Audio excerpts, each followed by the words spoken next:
Okay, long-term review, not long-term, 3-week review, not unsponsored, not sponsored, real reviewer of this product. And part of the catalyst is seeing a video of the guy complaining about day one reviewers, which is a nice way to say shill reviewers. And I kind of went back to a lot of the other reviews I saw, and actually, yeah, a lot of them did not post any other additional review besides their advertisement for this product, just spewing or regurgitating this marketing, which is whether it's accurate or not, I don't know, it depends on you. So we have overheat gate, we have jitter gate. This has jitteriness in low light, which is low light in daylight as well as low light in night. You can see my reviews, which I state how you can address this. For the jitteriness, which is this, which will make it more stable than this. Some kind of neck mount. This is my Telesim, which I need to do a more thorough update. I need to test it more. It has a nice squishy pad, got the quick release on it, and it can go in portrait mode. It's kind of cool, and this thing is very easy to push in compared to my other one, so actually it's well designed. But so what I want to say is that this solves a lot of the jitteriness from this problem. It just basically the camera can't handle the shakiness that you get from this, and so got the jitter gate and then overheat gate. It wasn't really an issue for me, and I don't think a lot of people are lying.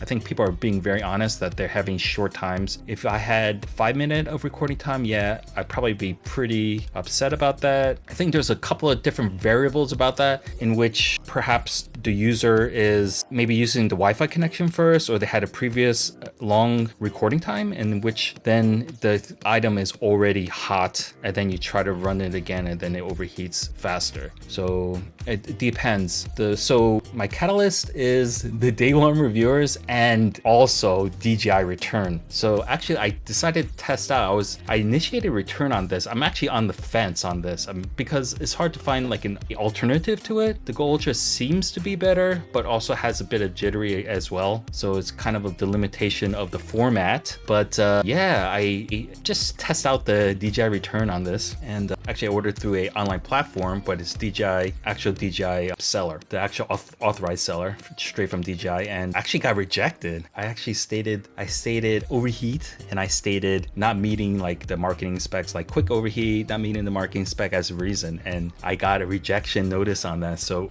that kind of a bit of a shock in that I was under the wrong impression. So I like to apologize to the people I gave them wrong advice to. I had the wrong impression because people say, oh, I'll return it, but I think they may reject you to return it for the wrong reason. Maybe I should have just stayed change of mind. So it really depends. I definitely gave the advice where I said, buy it, try it. If it doesn't meet your needs, then return it. And it's the wrong advice because you may not be able to actually return the device. So as of today, October 16, this 3 week of owning this product, I got it from the very beginning, luckily before the shortage of supply, because now there's like a 1 month wait. And yeah, it's a don't buy at this point, because if someone buys it and it doesn't meet the marketing specs, it overheats quickly, or the stabilization is not good enough because it's jittery in the daylight, then yeah, it's a don't buy now, and it's a wait and see. If you can live without this, then without this format, then wait and see how the two different brands, Insta360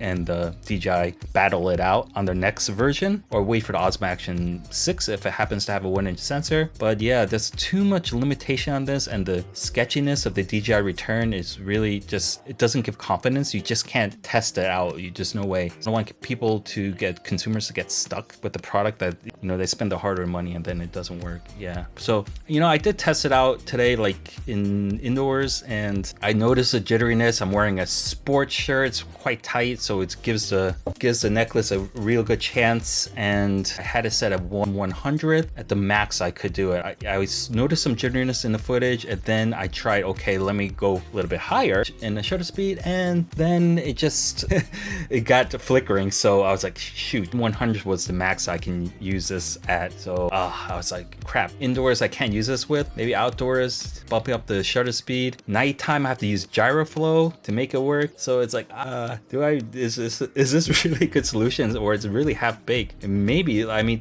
that's what people are saying. It's like, maybe how did DJI release this? It feel a bit like a beta product. So I like the price. I like to have a format of something that I can just wear like spontaneously, just have it on my shirt and then just take a shot. And I like to have that. But if it's unusable, if there's flickering and if there's jitteriness, you can't post edit fix a jittery shot. So what does that leave us with? That leaves us with a device in which you must hand hold in low light, whether it's indoor low light or outdoor low light or nighttime low light. Just a low light, hand hold it. Don't use this, or you're gonna have to invest in this. Yeah, it kind of sucks because then it's like, okay, if you're using something like this, maybe you just use a full size. So you might as well just go all in and use a full size. You might as well mount a Pocket 3 on this also. I think if you're trying to do DIY, you're doing repair, you're not moving around, or you're panning and this kind of stuff, you're stationary, maybe you want to do a sneaky shot, you're doing a point of sale kind of shot,